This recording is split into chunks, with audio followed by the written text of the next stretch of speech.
While I was in the hospital, my parents sold my $18,000 engagement ring to pay for my brother's big celebration. When I got home, Mom said, "At least your brother finally benefited from you." I just smiled. She asked why I was laughing. Her face collapsed when she found out the ring they sold was. When the discharge nurse asked who would be picking me up, I said, "My parents." That was still true at the time. An hour later, when I was dressed and sitting in the hospital waiting area, my phone buzzed. A text from Mom. "Just take an Uber. You'll be fine. No punctuation, no apology, just a digital shrug." I stared at the screen until the words blurred. 5 days in a hospital bed, stitches still tender, and they couldn't even drive the 15 minutes to bring me home. So I rode back in silence, slumped in the backseat of a stranger's car, my hospital bracelet still clinging to my wrist. The driver chatted about his fantasy football league, and I nodded in the right places. My head throbbed, my chest ached, and all I could think was, how small does someone have to be to forget their own daughter this easily? Mark, my fiancé, wasn't there either. He'd wanted to cancel his work trip, but I'd insisted he go. It was important. I trusted my parents to handle one simple thing. Just one. I didn't know yet that trust was about to turn into a punchline. When I got home, the air smelled like antiseptic and stale quiet. I showered, changed, and sat on the edge of the bed long enough to realize I wasn't going to rest. Something was clawing at me, sharp and relentless. My engagement ring. Before surgery, my parents had insisted on holding onto it for safekeeping. That word should have been a warning. It always meant trouble when it came from them. I decided I wanted it back. Mom opened the door before I even knocked. "Emily," she said brightly, the kind of fake cheer that always meant she had something cruel to say. Dad was in his recliner, half watching the news. He nodded, turned the volume down, like this would be a 5-minute errand. "I came for my engagement ring," I said. The look they shared, it was the same look I'd seen all my life. A flicker of silent agreement, the synchronized smugness of two people who thought they were always right. Mom's smile spread like oil. "Well, thanks to your ring," she said. "Your brother's finally having the time of his life." Miami sunshine. He deserves it. It took me a second to process the words. "What?" Dad leaned forward, elbows on his knees. "We sold it." "Don't look so shocked. You'll be married soon." "You'll get another one." I felt the air go thin. "You sold my engagement ring?" "Oh, don't be dramatic," Mom said, waving her hand. "It wasn't doing you any good sitting in a box while you were in the hospital. Ryan needed this. He needed my ring. He needed a chance," she said firmly. "He's been working so hard. He finally met someone special, and this trip, it could really mean something." Dad nodded. "You can't put a price on opportunities like that." I gripped the back of a chair to steady myself. "You didn't even ask me." Mark saved for months. Every spare dollar. Mom's smile tightened. "You'd have just said no. You've always been like that." Something broke loose inside me, and a laugh escaped. Harsh, dry, uncontrollable. Mom's face hardened. "What's so funny?" I looked from her to Dad. Their smugness cracked just slightly, enough for fear to slip through. I smiled. "Do you really want to know?" They didn't answer. They didn't need to. I turned and walked out, their silence following me like smoke. I sat in my car at the end of their street, headlights off, hands trembling on the wheel. My heart wasn't racing. It was steady, flat, like something had finally snapped. I told myself it was just one more betrayal, nothing new. But this felt different. This felt like every quiet dismissal, every holiday where Ryan got the praise and I got the lecture, every "don't be dramatic" lined up in a single brutal moment.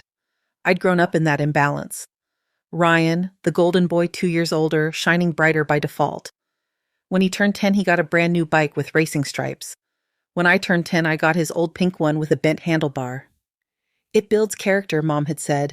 When he wanted baseball lessons, they found the money. When I wanted art classes, I was told not to be silly. Every time I pointed out the difference, they told me I was imagining things. Eventually, I stopped asking. And when you stop asking long enough, you start believing maybe you don't deserve anything better. Even as an adult, with a job, a life, and some independence, that shadow followed me. Then Mark came along. Mark isn't flashy. He doesn't have money to burn. But he listens. He shows up. He's steady, the kind of man who makes room for you instead of shrinking you. When he proposed, I cried harder than I expected. Not because of the ring, though it sparkled like it held its own sunrise, but because of what it meant. Someone thought I was worth something beautiful. That ring was $18,000 worth of sacrifice and love. It wasn't just jewelry, it was proof that I hadn't imagined my worth. Proof that my parents' version of me, the ungrateful, lesser child, was a lie. So when they insisted on keeping it safe while I was in the hospital, I felt every alarm bell in my bones. But I handed them something anyway, a perfect replica. I'd already hidden the real ring at home. It wasn't paranoia, it was curiosity. I needed to know what they'd do when handed temptation, and tonight they proved me right. When I laughed in their living room, it wasn't joy, it was the sound of years of quiet pain finding its voice. They thought they'd won. They thought they'd sold my happiness for Ryan's pleasure, but the truth was all they sold was a cheap imitation. Still, victory didn't taste sweet. I sat alone later, thinking about how even now, even after I'd outsmarted them, I still ached. Because what I wanted wasn't revenge, it was parents who'd choose me for once, and that, I realized, would never happen. It was midnight when the phone started buzzing. 10 missed calls. I finally answered. "What did you do?" Mom's voice was sharp, panicked. "Good evening to you too. Don't play games. The ring's fake. The jeweler says it's worthless." Dad's voice thundered in the background. "Did Mark buy you a fake ring?" "No," I said calmly. "The real ring is fine." "Then what did you give us?" Mom cried. "How could you humiliate us like this?" "Humiliate you?" I almost laughed again. "You sold something that wasn't yours. You tricked us," she snapped. "That's rich," I said softly. "This isn't funny," Dad roared. "Oh, I'm not laughing anymore." Silence. They knew. "You set us up," Mom said finally, her voice trembling. "Why would you do this to your own family?" "You begged me to hand it over," I said. "You didn't borrow it, you stole it." "That's theft, not family," Dad growled. "Don't twist this. You mean don't tell the truth?" They begged, pleaded, threatened, cycling through every manipulation I'd known since childhood. "We can't fix this without you," Mom said. "He needed this," she shouted. "There it is again," I said quietly. "Ryan. Always Ryan. He's your brother," she hissed. "And I'm your daughter," I said, my voice cold. Funny how that never mattered. I could hear her breathing hitch, the sound of disbelief, not guilt. "Listen," Dad said, softening his tone. "It's done. We can't change it, but you can help us fix it." "You don't even hear yourselves, do you?" I said. "You stole from me, spent it, and now you want me to pay for it, because we're family." "Exactly," I whispered. "And that's why I knew I couldn't trust you." I hung up. Their calls kept coming, buzzing across my nightstand until I flipped my phone face down and stared into the dark. For once, I wasn't the one scrambling to fix their mess. 3 days later, they showed up at my door. Mom's face was pale, Dad's jaw was clenched. Ryan looked like he hadn't slept. "We need to talk," Mom said. "That's never been true," I said, leaning on the doorframe. Dad spoke. "The man we sold the ring to, he wants his money back." "Right now, how much?" $9,000. His voice cracked. I raised an eyebrow. "Half the ring's worth." "That's all he gave you?" Mom rushed to explain. "He said that's all he could pay up front, but now he's threatening us. If we don't return it." Ryan cut in, voice shaking. "They're not the kind of people you want to owe money to." And suddenly, it was all too much. They'd stolen from me, been swindled themselves, and now they wanted me to clean it up. "So you came here," I said slowly, "to ask for the money." Dad nodded. "Just a loan. We'll pay you back when the mortgage clears." Mom's voice cracked. "Please, Emily, you don't understand how serious this is." "I understand perfectly," I said. "You sold what wasn't yours, spent it, and now you want me to make it disappear." "This isn't about you anymore," Ryan said. "It always is," I snapped. "Always about you." Mom's voice trembled. "We're your family. That hasn't meant what you think it means for a long time." I closed the door. They stood outside for a while, murmuring, pleading. I didn't listen. The next morning, Ryan called. "Because of you," he spat. "They had to max out every credit card. They even took payday loans to cover the $9,000. Their credit's wrecked. They might lose the house."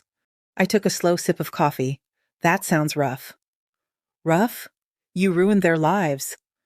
"I ruined their lives?" I laughed, sharp and humorless. "You blew $9,000 on a weekend in Miami." "Tell me again who ruined what?" "That trip mattered," he said desperately. "You're right," I said. "It mattered. To you. You're unbelievable." Finally, I said, and hung up. And just like that, the unraveling began. A cousin sent me a screenshot from the family chat, a for sale sign planted in front of my parents' house. An aunt called, voice heavy with fake pity. They're moving into something more manageable, she said, as if that softened the truth. They'd destroyed their credit trying to cover their debt. The bank wouldn't refinance. They had no choice but to sell. 2 months later, I walked down the aisle. My dress brushed the floor, my hands didn't shake. Mark's eyes met mine, steady, kind, unflinching. The real ring, the one I'd kept safe, caught the light as he slipped it onto my finger again. My parents weren't there. Neither was Ryan. And for the first time, I didn't feel their absence. I felt peace. A year passed. I was 8 months pregnant, swollen ankles, a house full of baby furniture and quiet joy. Mark was nesting, reading reviews about car seats like they were sacred texts. Life felt warm, solid. Then the messages began. Mom first. We want to see the baby. Let's put the past behind us. Then Dad. Think about the baby. Don't punish us forever. Then Ryan. This is bigger than you. The baby deserves family. I laughed aloud at that one. Ryan lecturing me about family. It was almost poetic. I ignored them all. But the relatives didn't. Aunts started texting. Cousins chimed in. Why are you being so cruel? They're devastated. Haven't they suffered enough?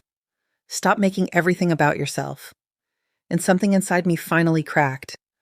My hands shook as I opened the family group chat and typed, Since you all want to know the truth, here it is. While I was in the hospital, my parents sold my engagement ring to pay for Ryan's Miami trip. They took $9,000 from a shady buyer, spent it, and when the appraisal came back fake, they maxed out credit cards and payday loans to pay him back. That's why they lost the house. That's why they're in a rental now.